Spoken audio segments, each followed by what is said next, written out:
Um casal jovem recebe a terrível notícia que seu filho está com uma doença incurável. Este casal é pobre, não tem recursos, o tratamento é milionário. Começa-se uma campanha na internet. Esta campanha ganha fama mundial. Vários artistas, celebridades e pessoas famosas participam dessa campanha. Milhões são arrecadados. E o caso termina com a condenação desse casal a mais de 70 anos de prisão. Esse é o caso de hoje do Baseado em Fatos Criminais, o seu podcast de True Crime. Eu sou o Rodrigo Vilela Veiga, esse é meu amigo Sandro Cel.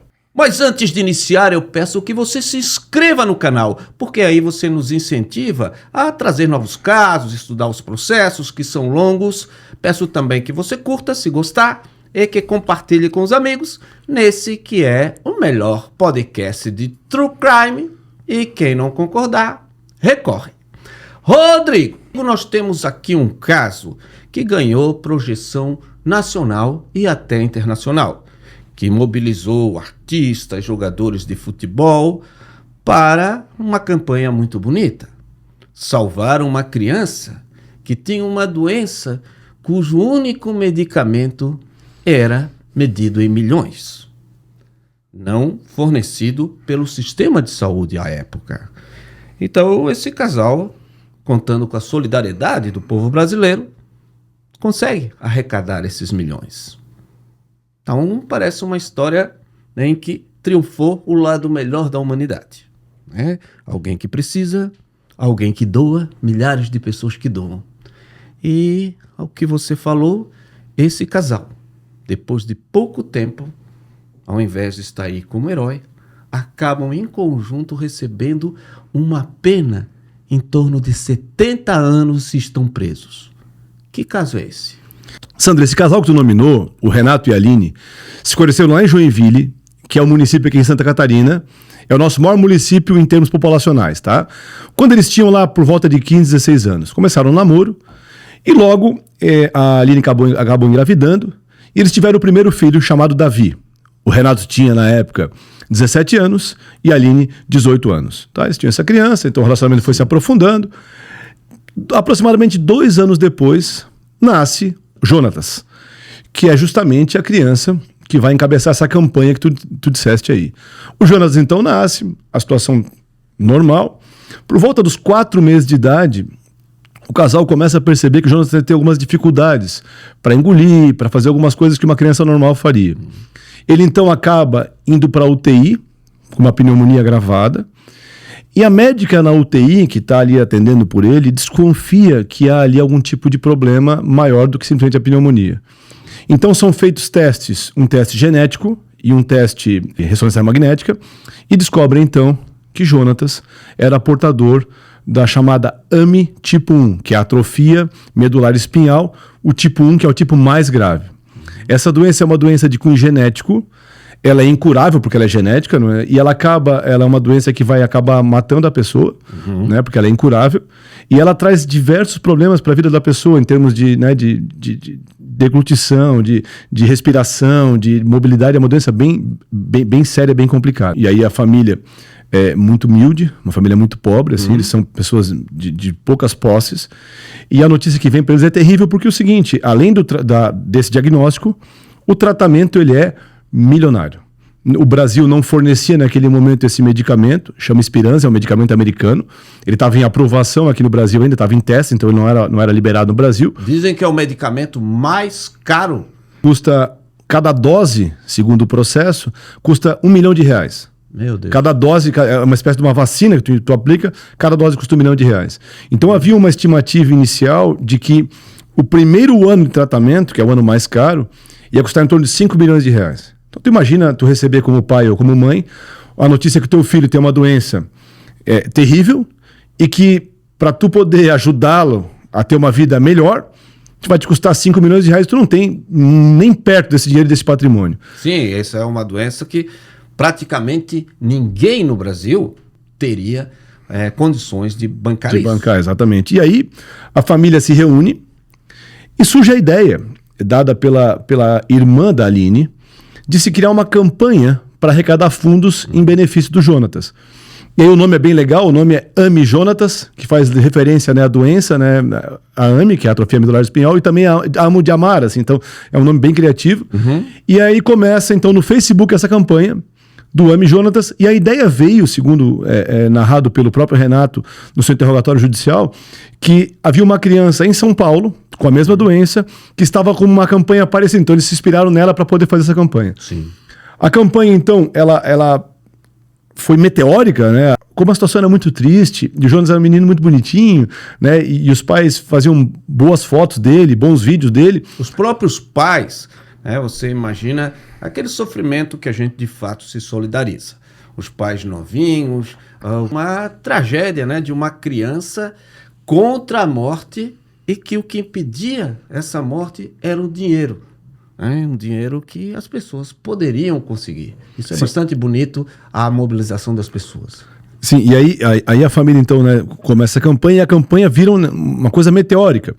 Diversos famosos aderem à campanha, como tu já falaste, o Neymar doou uma bola, o Lua Santana um violão autografado, outros jogadores camisetas de futebol, pessoas anônimas doavam coisas, teve uma pessoa que doou um iPhone, último modelo, top de linha na época, para ser rifado. Então, a campanha foi tomando uma dimensão assim gigantesca. E ela começou em março de 2017 e em maio atingiu 3 milhões de reais, que era o primeiro, assim, a primeira barreira que eles queriam derrubar. Então foi uma campanha assim, realmente assim, impressionante de mobilização. As pessoas, não só na internet, como também pessoas comuns que viram aquela situação daquela família, que se solidarizaram com aquela criança, criaram campanhas também presenciais, rifas, bazares, jantares, almoços, tudo revertendo sempre em prol do tratamento da criança. Eu me lembro, a época, que inclusive nas sinaleiras, quando parava, vinha um grupo de estudantes, né, não era nem aquelas pessoas que habitualmente ficam ali, que vinham ali com um folderzinho, com a foto do Jonathan, de tanto que envolveu pessoas que habitualmente a gente não vê naquele local, né? Pedindo cada dinheirinho ali, cada centavinho para fazer essa grande campanha de salvar aquela criança. Quando você via aquela foto, era impossível não se identificar com aquele sofrimento, né? Sim, e além da campanha, né, online, dessas pessoas que se mobilizaram, a família criou uma marca de roupa chamada Davi John, porque o primeiro filho chamava Davi e o segundo Jonas. Então eles botaram esse nome Davi John e eles vendiam então camisetas com as imagens do Davi, do Jonatas, para justamente também conseguir ganhar dinheiro para isso. O tratamento era tão diferente, tão assim, na época tão desconhecido, que não havia médicos aqui no estado para aplicação do remédio. Porque era um remédio em teste, ele tinha que ser aplicado na coluna, não sabia como é que se fazia.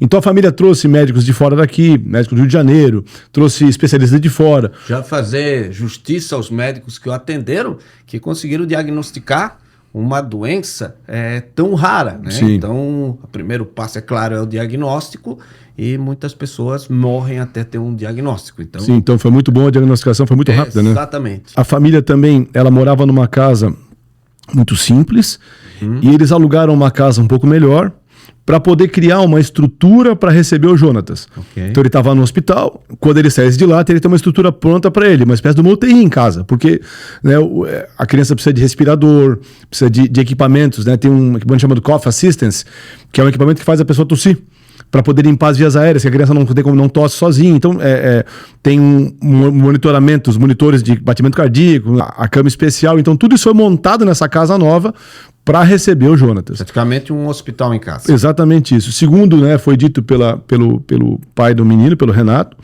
essa montagem dessa entre aspas, UTI em casa, custou em torno de 200 e poucos mil reais, né, só a montagem do espaço. E havia uma estimativa de que a criança precisava de uma equipe multidisciplinar, precisava de médico, precisava de neurologista, pediatra, precisava de terapeutas ocupacionais, fonoaudiólogo, fisioterapeuta respiratório, fisioterapeuta motor. Então, toda uma equipe para dar essa assistência para essa criança, para ela ter uma vida melhor. A estimativa também que foi dada pela família é que isso custava aproximadamente 50 mil reais por mês. Então, a campanha foi crescendo com toda essa mobilização, com todos esses dados, com todas essas coisas, até que começaram a surgir lá aí pro final, em 2018, né, um pouquinho depois desse primeiro ano da campanha, de malversação desse dinheiro. Então começaram a surgir na internet suspeitas de que esse dinheiro que era doado para o menino Jonatas estava sendo desviado pela família para uso próprio. Essa foi a suspeita que surgiu. O Ministério Público, então, de Santa Catarina entrou com uma ação civil para bloquear os valores e entender os gastos, e também com inquérito policial para apurar eventualmente a prática de algum tipo de crime. Tá? Em março de 2018, foi autorizado no inquérito policial uma busca e apreensão na casa da família. O que significa isso, gente? Que o delegado de polícia, titular do inquérito policial, ele representou ao juiz da comarca de Joinville um pedido para que ele pudesse entrar na casa da família, buscar coisas ligadas ao fato. Isso foi autorizado pelo juiz e foi cumprida diligência. Rodrigo, mas para chegar a isso, tinha que ter indícios fortes, porque veja, eu fiz uma campanha, eu estou com um filho doente em casa. Arrecadei, todo mundo me ajudou e de repente a polícia está lá dentro da minha casa para ver o que eu estou fazendo com esse dinheiro. Isso, em princípio, é tão diferente, né, do que como a gente começou narrando, que então essas histórias que começaram a surgir do uso indevido do dinheiro já eram muito consistentes a ponto, né, de se tomar essa medida, que é uma medida extrema. Eu até ia falar isso depois, mas eu vou aproveitar para falar agora para justamente responder essa tua questão, que é bem interessante mesmo. Surgem boletins de ocorrência feitos, por exemplo, em São Paulo, contra o casal. Pessoas que doaram dinheiro para essa campanha reclamando da malversação. E talvez o ápice dessa reclamação das pessoas, e com razão, foi o fato de o casal ter ido passar o Réveillon de 2017 e 2018 em Fernando de Noronha. Um dos destinos mais caros do Brasil. Mais caros do Brasil, né? E participaram, inclusive, da festa de Réveillon, numa pousada chamada Zé Maria, que talvez seja a mais cara também de Fernando de Noronha, e que os ingressos custavam, na época, aproximadamente R$2.000 por casal. Lembrando que estamos falando de 2017 para 2018, faz tempo isso, então o valor era bem alto na época. E eles não trabalhavam. Eles não trabalhavam.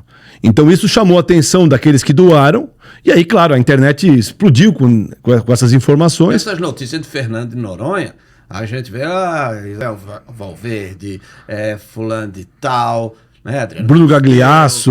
Exato, né? E eles estavam lá, inclusive, nesse mesmo Réveillon. É um Réveillon dos famosos. Exatamente isso. E aí, justamente por essas questões todas, é que houve daí esse inquérito policial, ganhou essa projeção e aí teve a busca e apreensão na casa.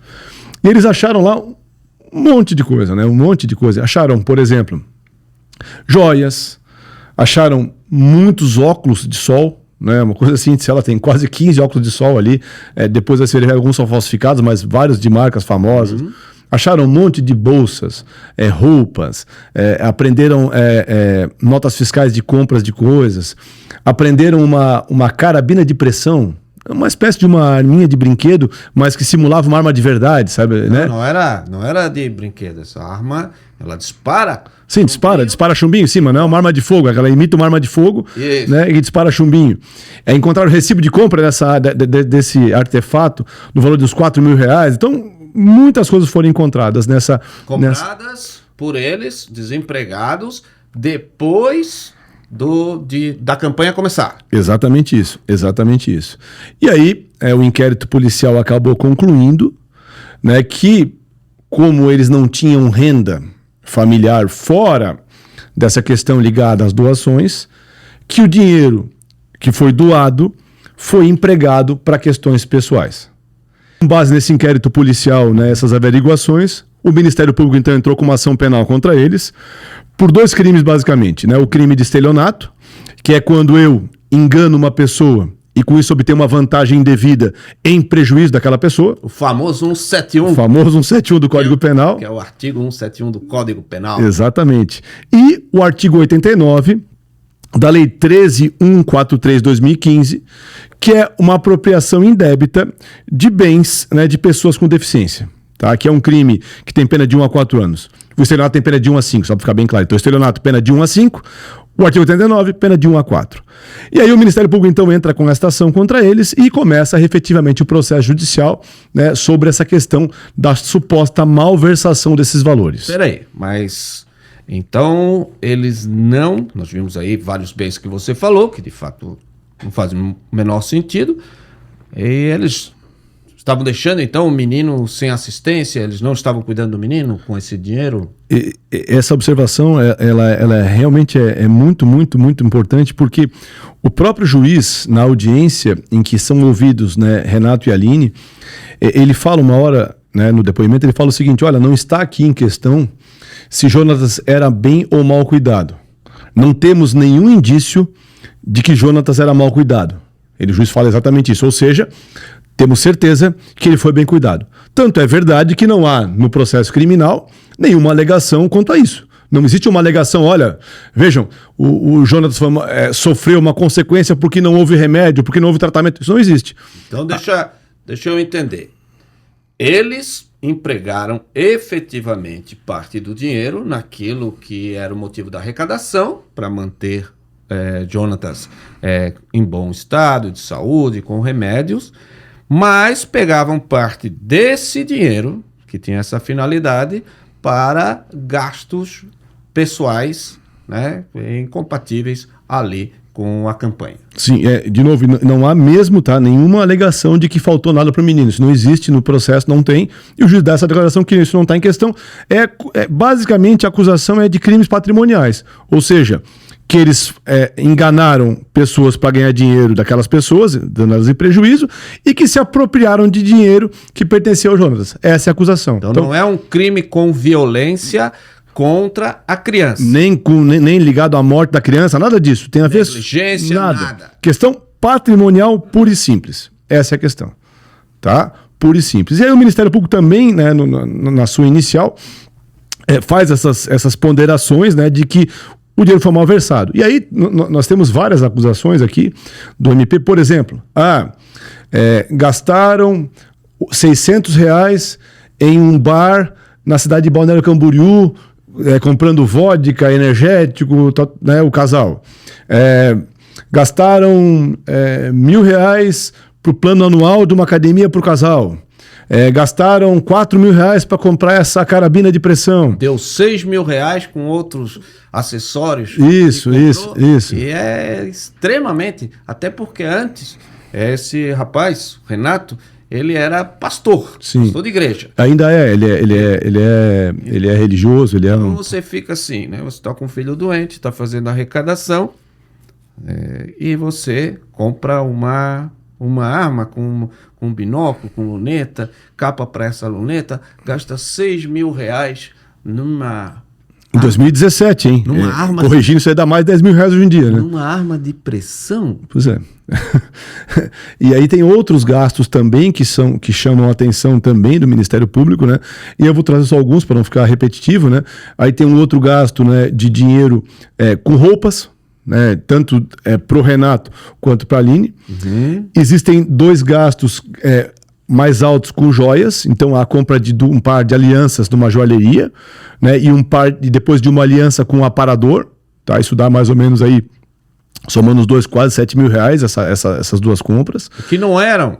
Esse era um problema maior ainda. Eram gastos que tinham um caráter de ostentação, né? Não eram aqueles gastos que, vamos dizer, para comprar uma roupa para o dia a dia, né? Às vezes para talvez fazer isso ou aquilo, porque ele estava o dia inteiro tendo que cuidar da criança, mas eram gastos que não é nessa situação de emergência, e quem está vivendo de doação, que não tem nenhuma proximidade com aquilo que a gente compreende, né? Da situação do casal, etc.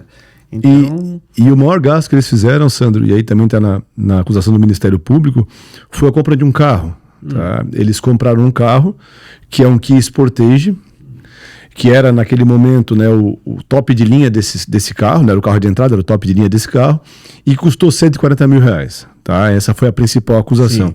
E o MP, ele, no final da sua peça acusatória, ele pede uma indenização pelos valores gastos, né, que tem a ver com a devolução do valor e tal, que eles estimam em aproximadamente R$200.000. E eles arrecadaram quanto mesmo? No total da campanha, acho que quase 6 milhões, acho, no total da campanha, né? E gastaram 200 mil, mil reais.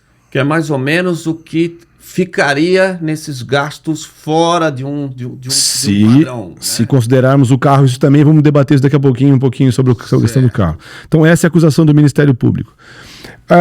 Aí a defesa, e aí são ouvidas várias testemunhas do procedimento, né, pessoas que foram vitimadas, pessoas que falam sobre a campanha, que, né, basicamente, né, tu tem dois lados aí, né, um lado que fala que foi um abuso completo feito por eles, e um outro lado, que é o pessoal da defesa, que mostra que não, que era um casal muito jovem. Eles eram realmente, né, quando os fatos aconteceram, Renato tinha 20 anos e Aline 21, então eles eram muito jovens, e que cuidavam extremamente bem de Jonatas, é o que as testemunhas defensivas falam. Inclusive, há uma enfermeira que é ouvida, que trabalhava para eles e narra exatamente isso. E aí fica essa dicotomia entre aquela situação de malversação e aquela situação de que a criança era bem cuidada. Rodrigo, é importante aqui porque nós não somos um canal de querer ver sangue, não é um canal de dizer, é pena de morte, é isso, é aquilo. Nós procuramos debater os casos em toda a sua dimensão. Ninguém tem dúvida aqui da conduta que eles fizeram, uma conduta criminosa. Agora, esse fato de tratar bem o menino tem que ser muito bem levado em conta. A idade do casal, o luto, né, a situação de sofrimento e de estresse que aquele casal estava jogado. Então, eles viviam de fato uma tragédia. Me parece que nada disso, como você está comentando, e eu concordo, nada disso justificaria essa conduta. Mas isso tudo acaba tendo que ser levado em conta, porque se nós não levarmos em conta, nós vamos dizer que é a mesma coisa se eles tivessem tratado mal o menino, que é a mesma coisa que se eles tivessem mais idade, etc. Então nós temos um casal ali novinho, fazendo coisas muito erradas, mas vamos ver como que isso vai ser tratado. Bom, e aí o Ministério Público, né, nas suas alegações finais, e para quem, né, não é da área, só um parentezinho, no processo criminal há um momento em que acusação e defesa dizem para o juiz, olha só, condena por isso, fala acusação, e a defesa fala, absolve por isso. Chama alegações finais. Tá? O MP, então, fala que está demonstrado no processo que houve a malversação dos recursos, em especial porque a Aline não trabalhava, Renato também não. Há uma informação no processo de que ele seria pastor, né, que ele pregaria, mas não há informações se ele recebia dinheiro por isso. Então, como eles usavam o dinheiro que estava nas contas, que foi doado para o Jonatas, estaria ali provado, então, efetivamente, que houve esses desvios, e aí o MP pede o quê? A condenação deles. A defesa, ela se baseia bastante no que foi dito por Aline e Renato nos seus interrogatórios.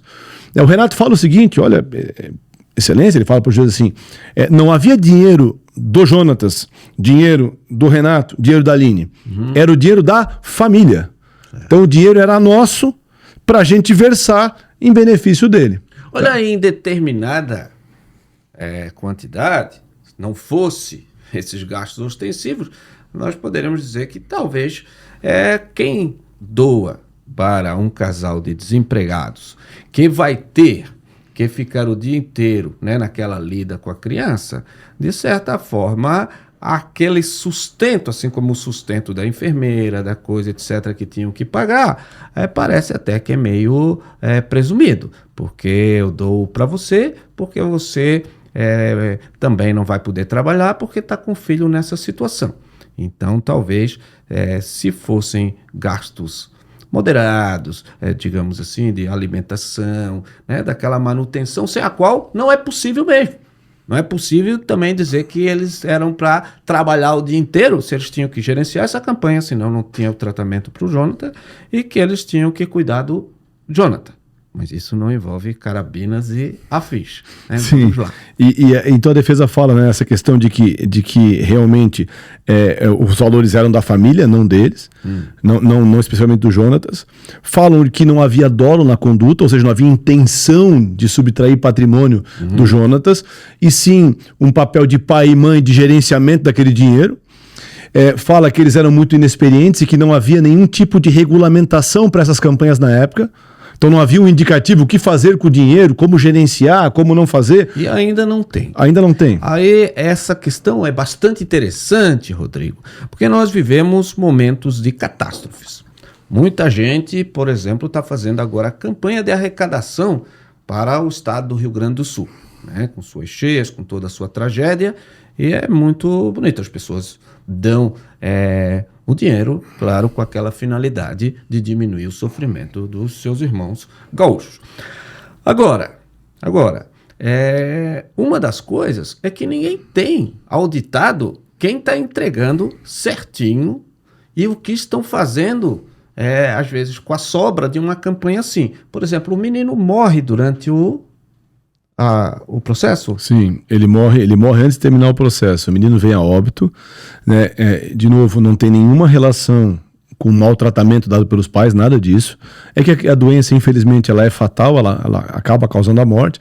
E o menino morreu de parada cardíaca aos 5 anos de idade, tá? No ano 2022. Então o menino morreu ao longo do julgamento do processo. Quando eu digo, pessoal, não tenho dúvida que é terrível explorar os outros, a boa-fé dos outros, para desviar dinheiro. Isso é criminoso e tem que ser punido. O que eu coloco aqui como professor de direito, como advogado, é que nós não temos uma regulamentação para dizer o que deve ser feito com o dinheiro que, por exemplo, depois da morte do menino, para onde vai esse dinheiro? Você pode dizer, esse tinha que ir para lá, tinha que ir para cá. Ok, eu também acho. Só que aqui nós somos um pouco escravos da lei. Nós queremos saber se essa conduta foi imoral, isso parece que não tem dúvida, ou se isso configura algum crime específico, porque é isso que nós fazemos aqui. Então a discussão é essa, né? Então vamos lá. Como é que isso se desenvolve? Bom, aí a defesa também, ela bate num ponto, porque o principal gasto que eles tiveram foi o carro. O principal gasto que eles tiveram foi o carro, que custou 140 mil. Bom, se o MP fala que desviaram 200, 140 só para o carro. Desviaram 60 além do carro. Isso. Então a defesa fala o seguinte, que o carro, eles escolheram um SUV, porque para transportar o Jonatas para passeios, ou até para o hospital e voltar, precisavam de um carro grande, porque o Jonatas, ele andava... Um SUV, caminhonetinha. Isso, caminhonetinha, isso.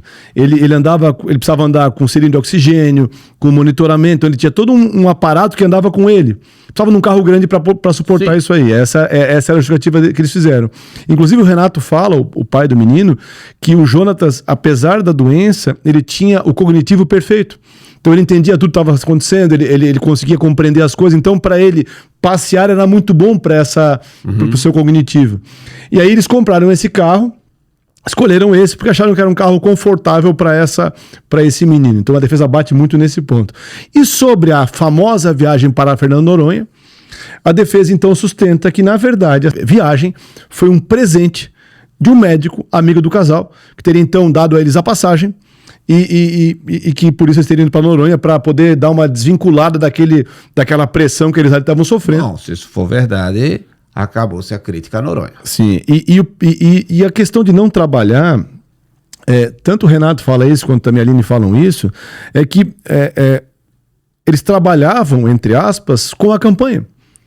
Né? Porque a gente talvez não perceba isso, quem não é da área, mas as redes sociais, para alimentá-las, isso tira um tempo tremendo, assim, é um trabalho, né? Tu realmente é um trabalho. A gente Sem dúvida, para arrecadar o que eles arrecadaram, e supondo ali, né, que tudo seria para o filho, isso exige dedicação exclusiva. Então esse não é problema. Inclusive eles faziam camisetas, como você falou, também. Então eles estavam ocupados o tempo inteiro. O que parece, quando a gente está falando que eles não trabalhavam, é que eles não tinham nenhuma fonte de renda fora do dinheiro exatamente que isso. foi doado. Exatamente Mas, isso. Em princípio, se não tivesse essas suspeitas, o simples fato deles não trabalharem fora era plenamente justificável pela dedicação à campanha e a dedicação ao filho. Então, aqui que nós estamos trabalhando. E, por fim, a defesa fala que, né, que se eles quisessem realmente ostentar, como é dito pelo Ministério Público, eles teriam comprado um monte de roupas de grife, não ido para Brusque comprar roupa, como fala a defesa, e não teriam comprado um Kia Sportage, sim um Porsche, porque teriam dinheiro para isso. Então eles falam que a defesa sustenta que não houve ostentação, e sim que houve, na verdade, né, uma ideia de que a família gastou dinheiro para a família, vamos dizer assim. Essa é a ideia. Cada um argumenta, né? E respeitamos muito o trabalho dos colegas advogados, assim como o do promotor também, né? Não estamos aqui para criticar ou ver, até porque tem detalhes que só o profissional vê ali na hora, mas esse tipo de argumento, teriam comprado um Porsche, para mim dá até efeito contrário, porque comprar um Porsche, sem dúvida, que só imaginar isso, parece que é pior, mais ou menos mal comparado, na minha opinião. É como você dizer, não, eu furtei o teu celular, bom, eu podia ter te matado. Parece que dá um efeito contrário. Mas tudo bem. Bom, então o juiz concluiu na sentença de que a maioria dos crimes pelos quais eles foram acusados, eles realmente praticaram. Então o juiz condenou eles, né? A acusação é que Renato teria praticado aproximadamente aí 26 crimes e Aline 22. Como assim? Ambos têm 3 estelionatos que eles teriam sido acusados de praticar, e os outros crimes seriam, por exemplo, Renato comprou a carabina de pressão, é um crime. Renato e Aline compraram um carro, outro crime. Renato e Aline pagaram uma conta num bar em Camboriú, outro crime. Então, cada vez que havia um saque daquela conta, ou uso do cartão daquela conta para o pagamento de uma despesa pessoal, era um crime. Tá. Essa é a ideia. Então, o juiz entendeu que a grande maioria dos fatos que o Ministério Público narrou como criminosos, que realmente eles praticaram. E baseou isso naquela ideia de que, como eles não trabalhavam, como eles não tinham renda, todo o dinheiro que eles tinham vinha de onde? Da campanha Ame Jonatas, e era dinheiro que pertencia a quem? A Jonatas e não ao casal. E aí, por isso, o juiz entendeu pela condenação deles por todos os crimes. Só uma dúvida aqui. Esse dinheiro, ele era depositado na conta de uma fundação para o Jonatas, de uma empresa, ou não, ia na conta dos próprios pais? Era uma conta, eram 3 contas, né, pelo que eles dizem, Banco do Brasil, Caixa Econômica e Bradesco, se eu não me engano, 3 contas estas em nome do Jonatas, mas que os titulares eram os pais, porque como o Jonatas era criança, não podia ter essa movimentação bancária, por isso que eles fizeram o nome deles, então essa era a ideia. E aí o juiz, então, ele vai dosar a pena. Tá? Antes disso, eu queria falar uma coisinha, a gente discutiu bastante sobre isso. A questão do carro é uma questão que nos chamou a atenção, né? Porque foi o que falou o Sandro. Nós temos aí, vamos dizer, 3 tipos de gastos, né, Sandro? Temos gastos que são do menino, que perfeito, pagamento da infraestrutura para recebê-lo, pagamento da equipe multidisciplinar, pagamento do remédio, tá tudo perfeito, tudo certinho.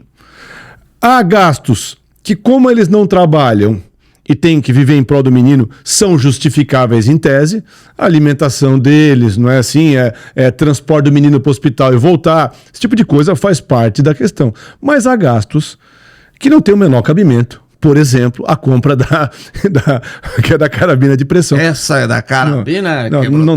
Quebra qualquer defesa. Ou a ida para Fernando Noronha, então são casos que não têm explicação nenhuma do ponto de vista concreto. Mas 2 fatos que a gente deixou para falar mais aqui com mais calma, nós ficamos em dúvida. Porque assim, há uma compra, primeiro, de 2 telefones celulares, top de linha da Motorola.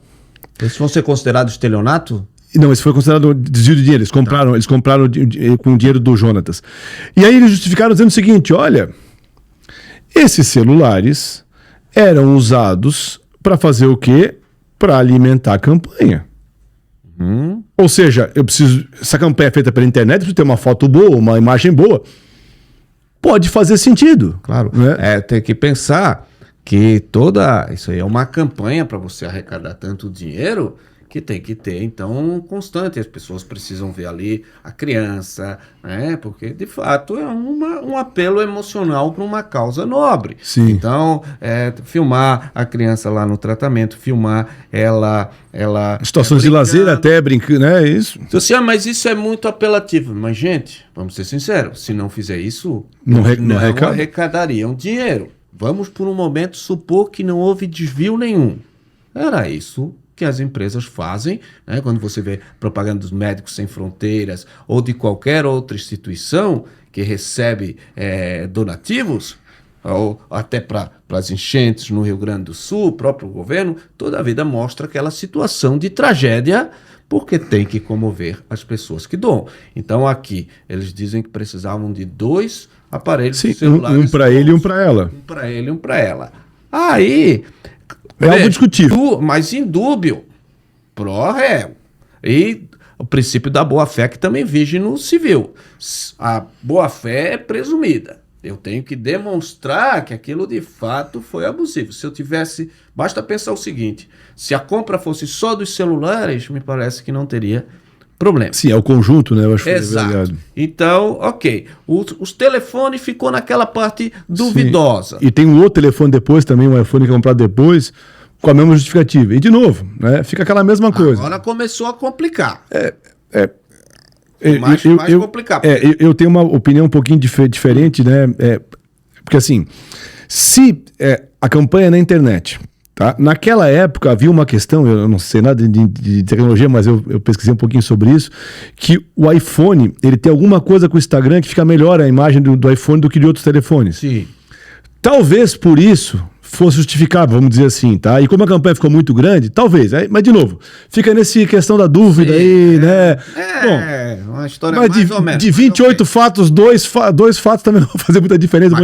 Mas você vai falar do carro? E agora o carro. De 28 fatos, esse é 75%. Que é o mais importante. Do dinheiro que teria sido desviado. Que é o mais importante. E aí o carro, de novo, assim, né? Há questionamentos na audiência sobre isso, no sentido seguinte: primeiro, fizeram outras cotações de outros veículos similares? Peraí. Eu não gosto também desses excessos de coisa. Sim. Até onde eu sei, praticamente está se exigindo um pouco uma licitação. Sim, parece uma licitação. É isso que eu ia dizer. Não é o Estado que está comprando um carro.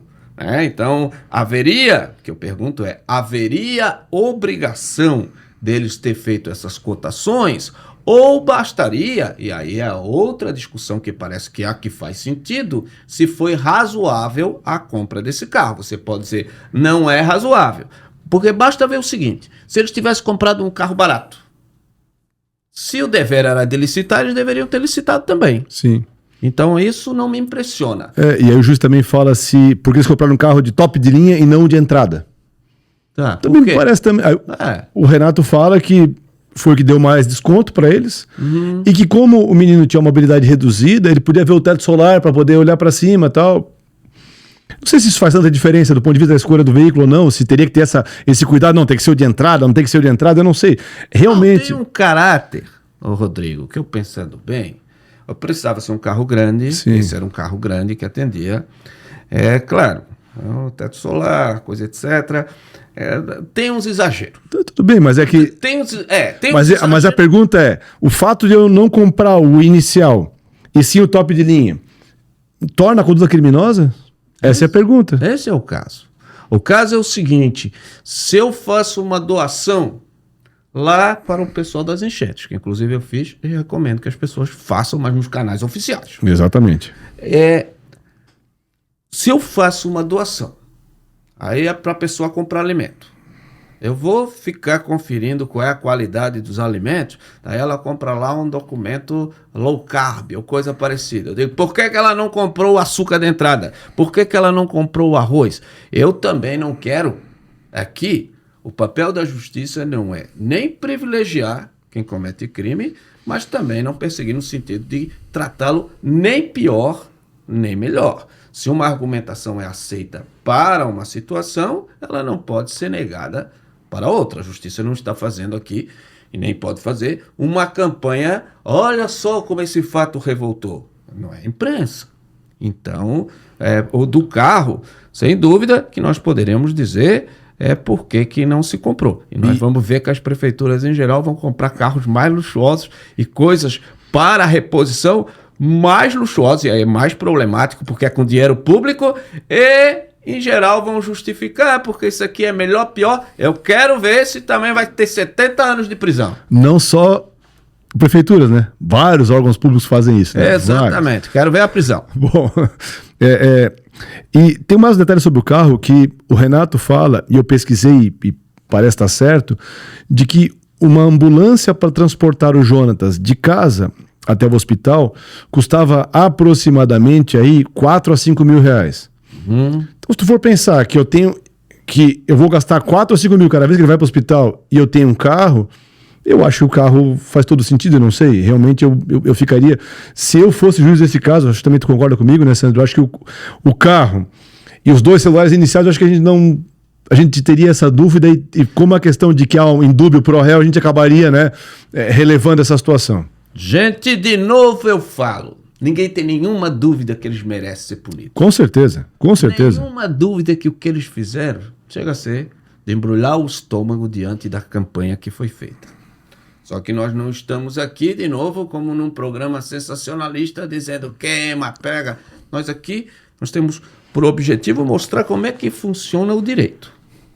Claro que nos chamou a atenção de conseguir com isso tudo, depois condenar um a 40 anos, tal. Isso nos chama a atenção. Então, a partir daí que nós estamos reconstruindo os passos para dizer aquilo que o Rodrigo disse. Nós temos 3 tipos de bem. Bens que é consensual, por exemplo, que os gastos com UTI, alguns gastos ali com o remédio do menino, é consensual que isso era necessário. É consensual que carabina, joias, Fernando de Noronha são desvios. E tem que ser condenado.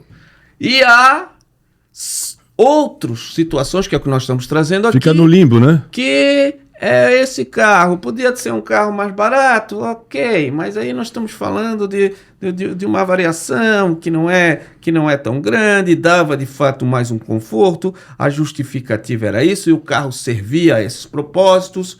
De fato, aqui não era um carro assim, né, fora de um padrão de classe média, certo? Então tudo isso deixa essa parte na dúvida. Isso é importante porque a maior parte do dinheiro, então, foi do carro. Né?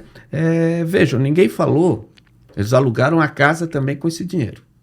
Uma casa bem boa. Eles moravam numa casa bem modesta, e vamos mostrar, né? E moram depois numa casa muito boa, né? De classe média, praticamente classe média alta, ok?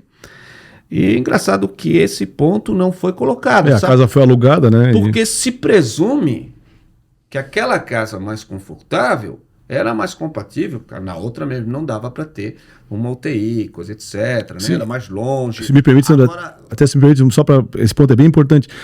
A casa nova, mesmo a casa nova, que era uma casa de classe média alta, tiveram que modificar a fiação para poder aguentar a carga dos aparelhos que o Jonatas ia usar. Então a casa inicial não tinha mesmo como suportar esses aparelhos.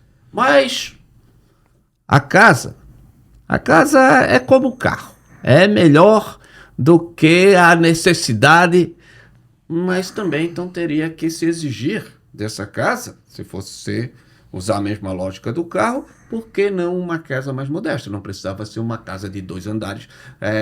Nada justificava isso. Mas se entendeu que a casa era ali para o conforto do Jonatas. Então, ok. Então, nós temos aí questões que são duvidosas. Mas nós temos, ok, as questões que são consensuais. Bom, e o juiz, então, entendeu por condená-los pela maioria dos fatos, né, que foram alegados pelo Ministério Público, E essa foi a questão que nos trouxe para comentar esse caso. Além, é claro, da história, né, essa história triste, essa história trágica de sofrimento aí da vida desse menino Jonatas, né, e dessa campanha que foi feita, mas nos chamou muita atenção a questão da aplicação da pena nesse caso. Tá? E talvez aqui a gente fique um pouquinho chato para quem não é da nossa área, mas tentaremos ser o mais assim simplórios possível para explicar a situação que aconteceu. É o que nós queremos explicar. Isso todo mundo entende, não precisa ser do direito ou não. É como é que eu, com esse desvio, eu chego a uma pena de 40 anos, meu amigo. Veja. Suzane von Richthofen, por 2 mortes, pega 30 e poucos. Caso Isabela, 30 anos, o pai pega. Jogou a filha da janela. Maior parte dos homicídios no Brasil, a pena fica abaixo disso.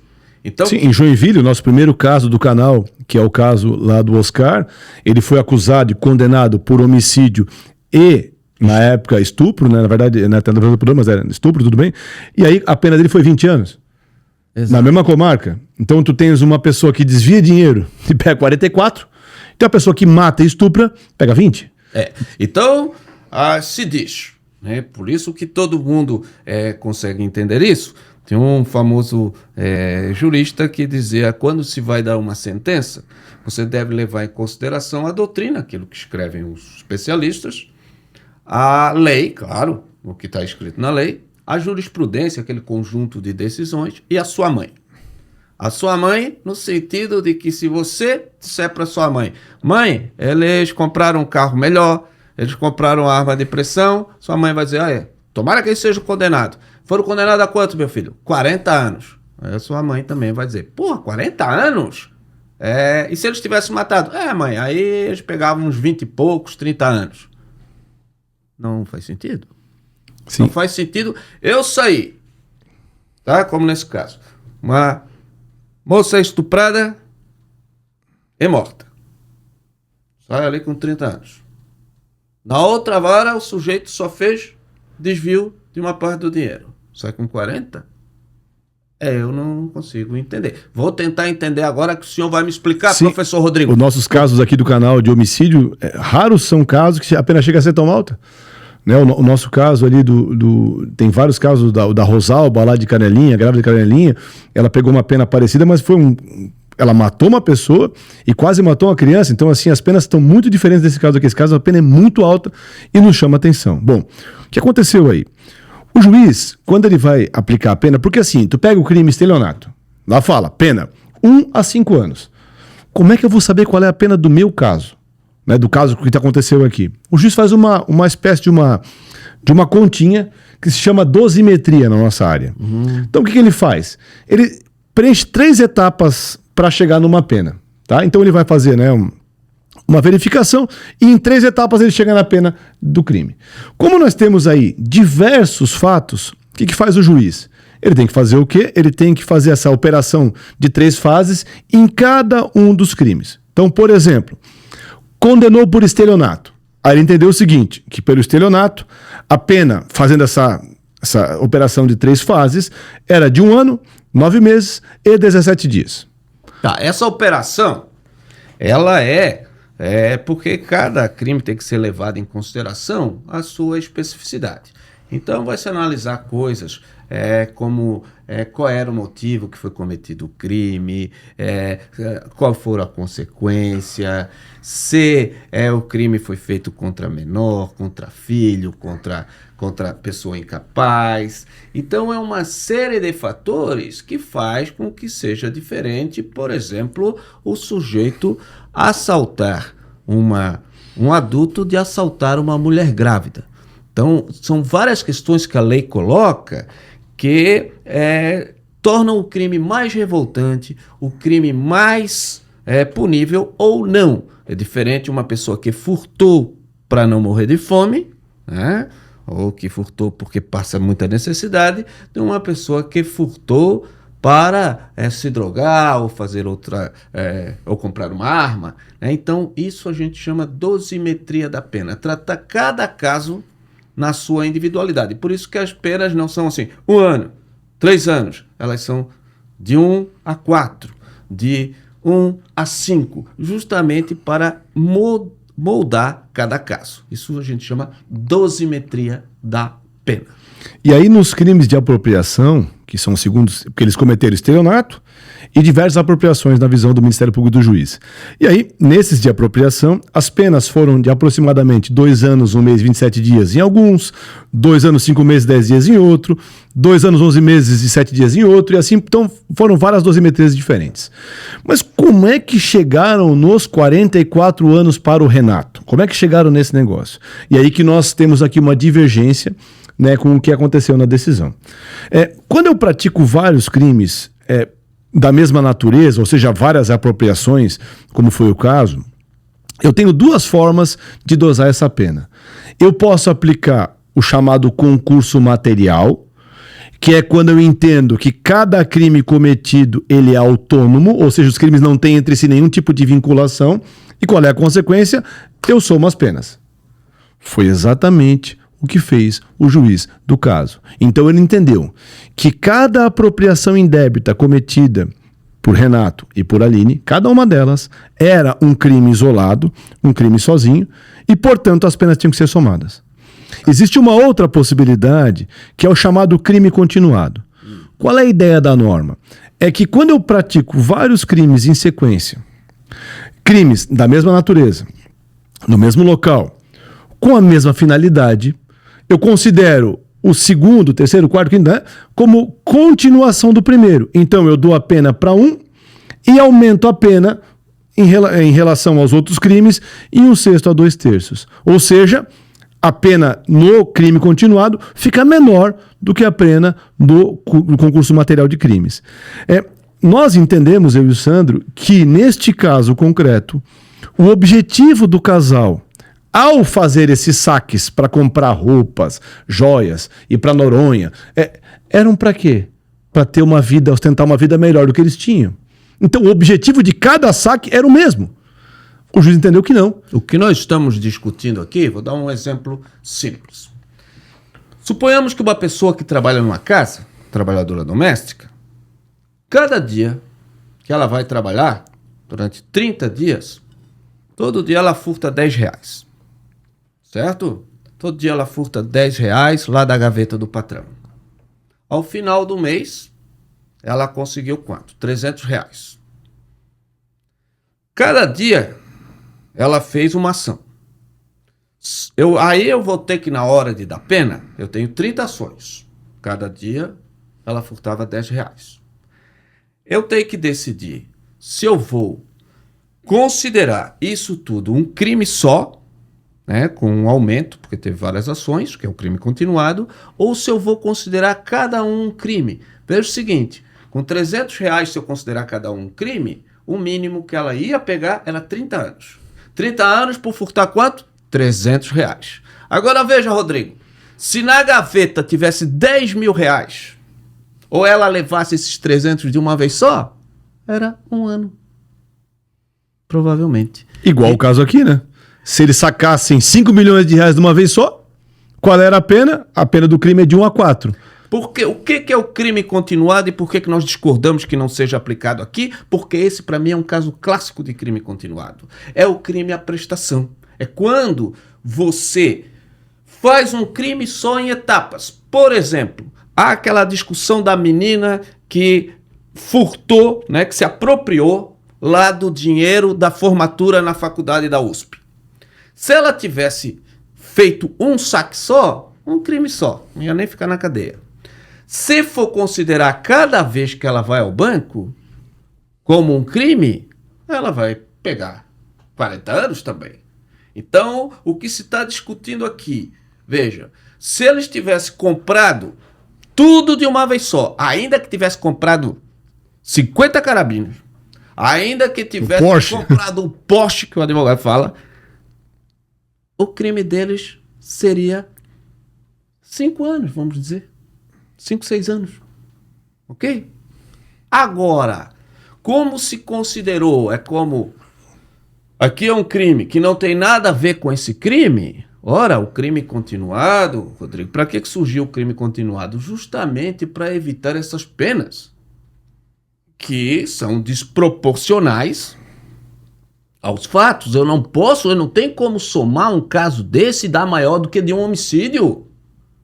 Não faz. Não, isso não é faz importante. sentido humano. Por quê? O crime continuado, ele foi inventado, sobretudo, ele foi inventado ali no final da Idade Média, naquelas cidades-estados italianas, porque nós tínhamos um problema, é que quando tinha a terceira reincidência, quando o sujeito praticava o mesmo crime 3 vezes, resultava em pena de morte. E aí começaram a ter esse problema, o sujeito furtava um pão, depois furtava outro pão, no terceiro pão, ele era condenado à morte por 3 pães. Então, os sujeitos começaram a dizer, e veja, até os aplicadores da lei começaram a dizer, mas como assim? Essa lei tem problema. E uma das soluções que disseram, não, para esses casos, nós estávamos pensando, por exemplo, no homicídio, estávamos pensando em crime grave, estupro, mas para esses casos, nós podemos entender que, na verdade, esses 3 pães foram um furto só em etapas. Por exemplo, era um furto motivado para matar a fome naquela situação. Então, nós vamos dizer, foi um furto de pão, como foi em 3 etapas, nós aumentamos um pouquinho.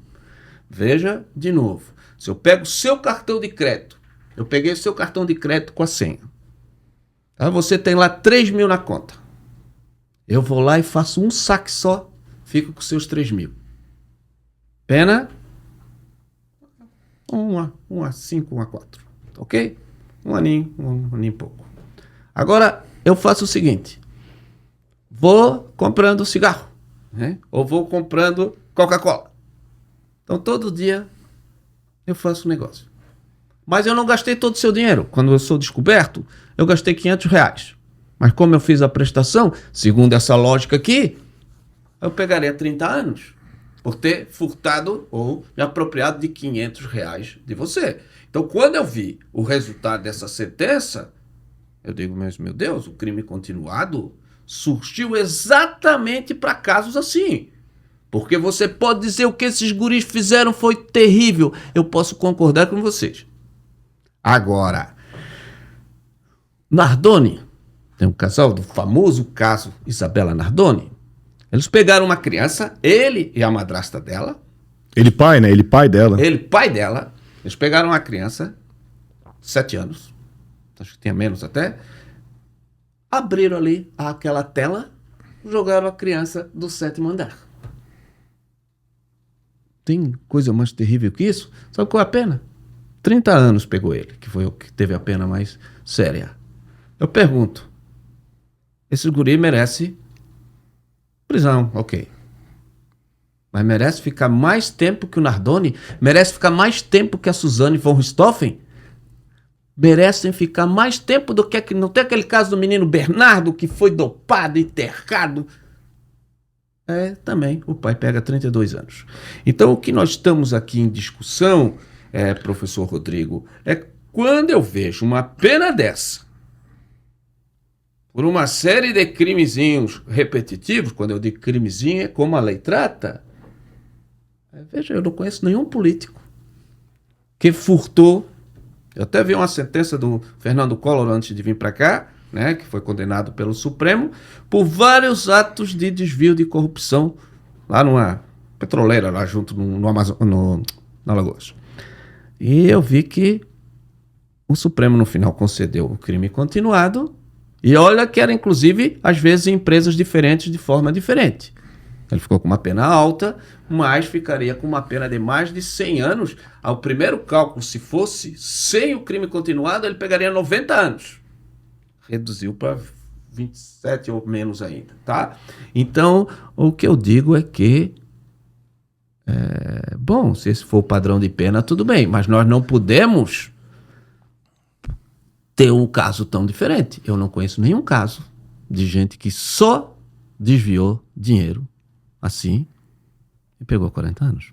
Não, mais 2 coisas são importantes ser ditas sobre isso ainda. Primeiro, tá, o crime continuado não é uma invenção nossa, é lei. Se é lei, tem que ser aplicada. Isso é muito importante, tá? E outra coisa que tem que ser dita é que se eles tivessem matado o Jonatas, a pena seria menor, gente. Esse é o ponto. Então, por favor, nos entendam. eles têm que ser condenados? Claro.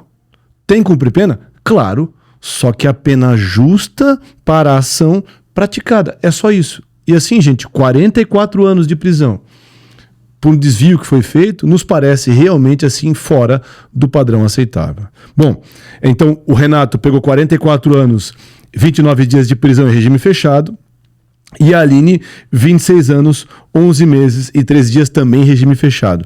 Por que a diferença?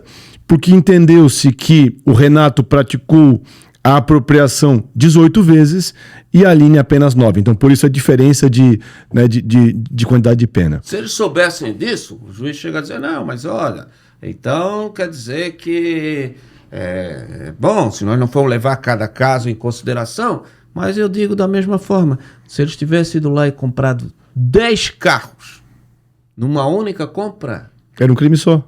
Pô, teria facilitado a vida deles. Era um crime só. E nós não podemos criar no direito uma situação que, de certa forma, valha mais a pena fazer o mais. Se eles tivessem matado um menino para ficar com dinheiro, a pena dificilmente passaria disso.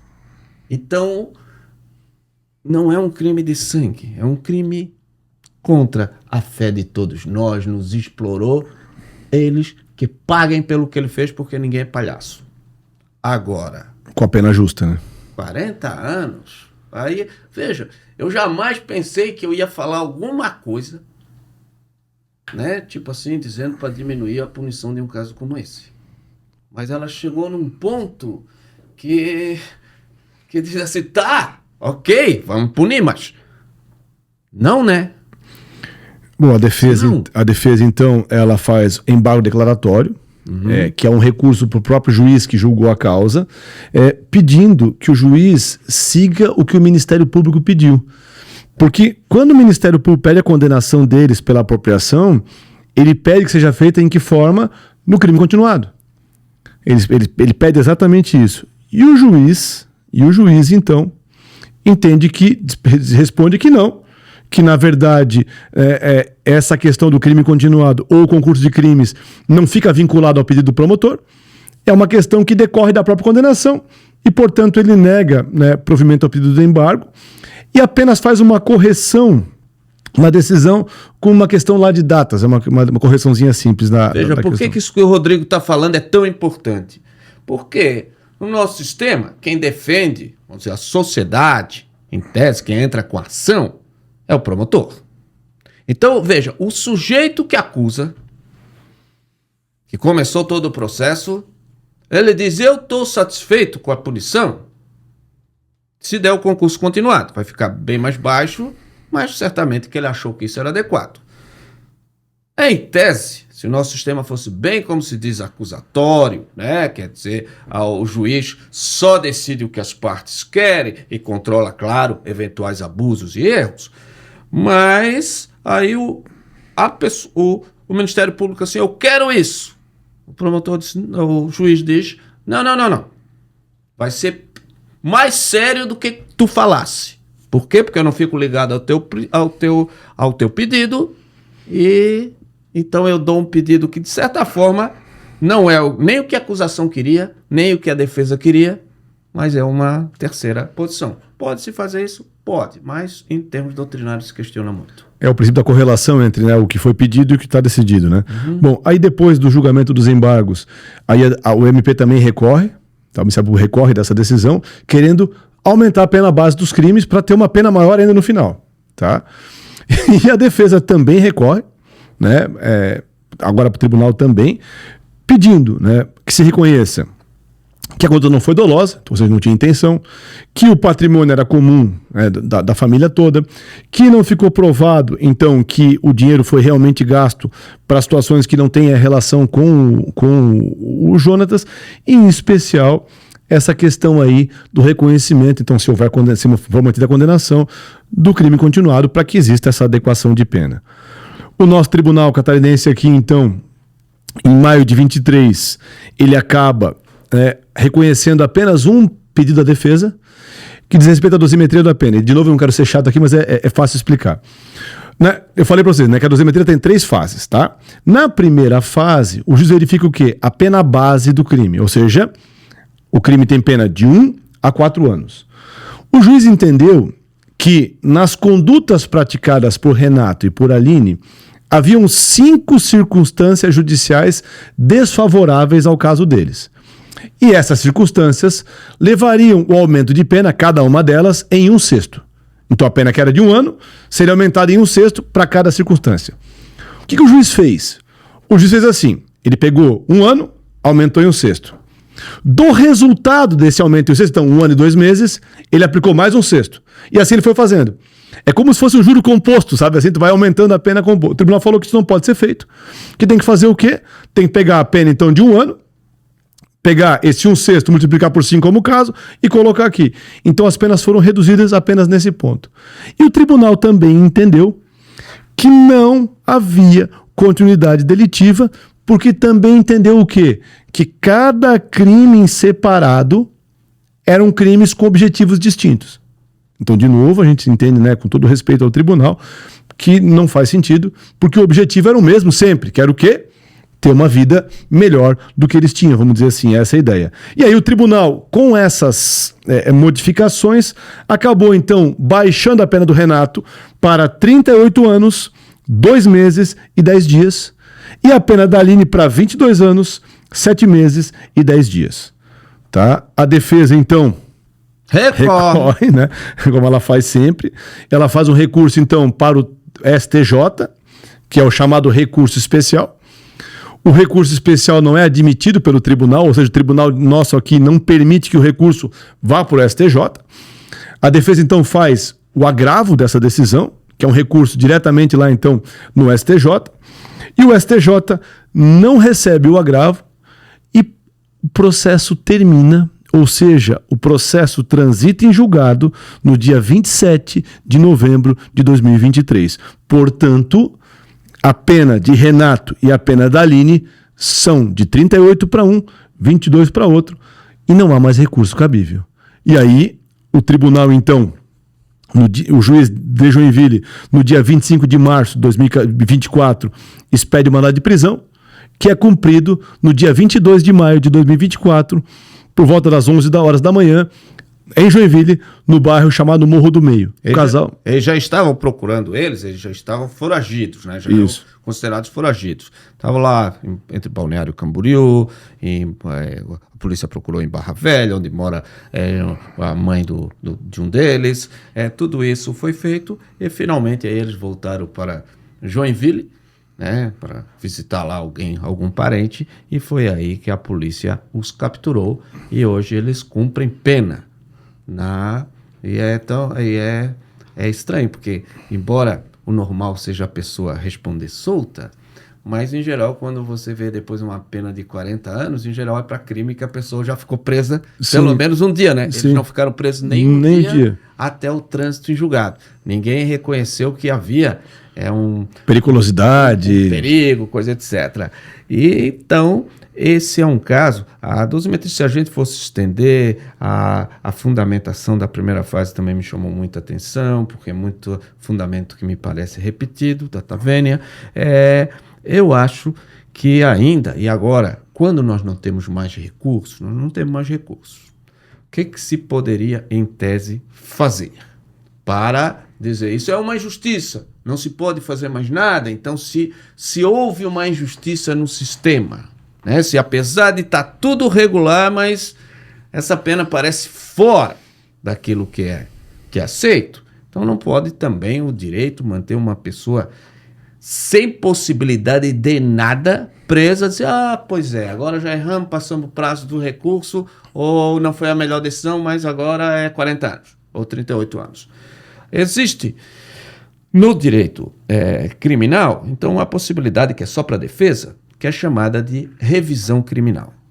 A revisão criminal, ela é um outro processo, quando já acabou tudo, que em geral é usado. Ou quando você descobre novas provas, por exemplo, o sujeito foi condenado por um crime, aí se acha outra pessoa confessa aquele crime, ou se acha alguma prova que não se tinha no momento, e aí se pede, diz, olha, a sentença foi dada com base no que se tinha, mas descobriu depois isso, então não foi ele, aí se revisa. E outra coisa que se usa para revisar é quando se considera que a dosimetria da pena, ali, o quanto da pena, ele teve erros, né? Que não foi simplesmente uma interpretação diferente, que teria sido um erro, às vezes de caráter mais grosseiro ou menos grosseiro. Dependente do que foi aqui, é uma possibilidade aí que acredito que a defesa deve estar pensando nisso, ou já propôs, né? Que seria uma tentativa, e eu acredito que, se for conhecido no Tribunal Superior, iria reduzir a pena, mas tudo isso agora é dentro de possibilidades. Sim, o que a defesa fez concretamente, que está no processo, tá? A defesa fez 2 pedidos. Ela pediu a prisão domiciliar da Aline, com base em quê? Existe uma ideia de que mulheres que têm filhos com menos de 12 anos e que não têm com quem deixar, que não têm como cuidar dessas crianças, têm o direito a cumprir pena em prisão domiciliar. A defesa faz esse pedido e também pede a libertação ou a prisão domiciliar do Renato, porque ele é primário e tem bom antecedente. Tá? O juiz não aprecia esses pedidos porque se declara incompetente. O que quer dizer isso aí? Que o juiz entende que quem deve julgar esta questão não é ele, e sim o juiz da execução penal, porque já terminou o processo de conhecimento. E a decisão está perfeitamente correta. E mais um detalhe que talvez seja mais impressionante ainda: existem mais 2 processos criminais tramitando que Renato e Aline são réus.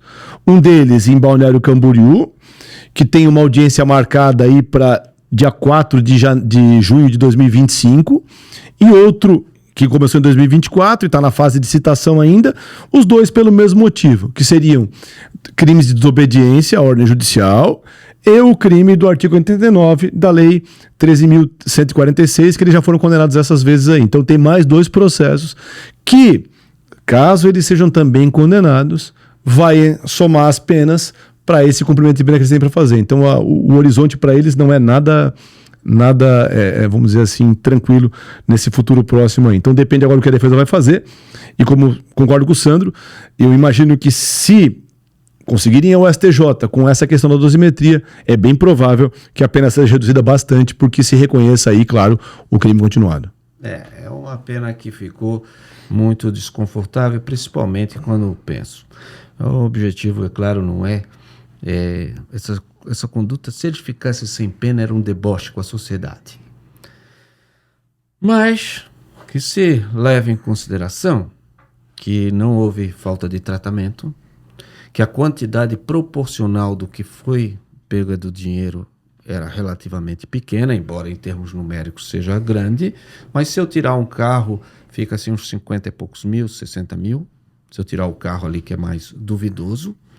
Tem essas coisas que são absurdas. A gente insistiu muito na carabina porque nos chamou a atenção de qual é o sentido, mas a pena para isso, se eu levar em consideração de novo, um casal jovem, um casal que de fato passou por toda a agonia de ter o filho naquelas condições, um casal que perde o filho, teve já algumas penas, né, que eles foram sofrendo, inclusive até no homicídio, às vezes se prevê no homicídio culposo, até uma possibilidade, que não seria o caso, evidentemente, uma possibilidade até do perdão judicial, quando a pessoa, o crime, no caso, se matasse uma pessoa sem querer, já traria sofrimento demais. Ok, não tem nada a ver com isso aqui, porque lá é um crime contra a vida, mas às vezes tem nesse, mas tudo bem, não tem nesse aqui.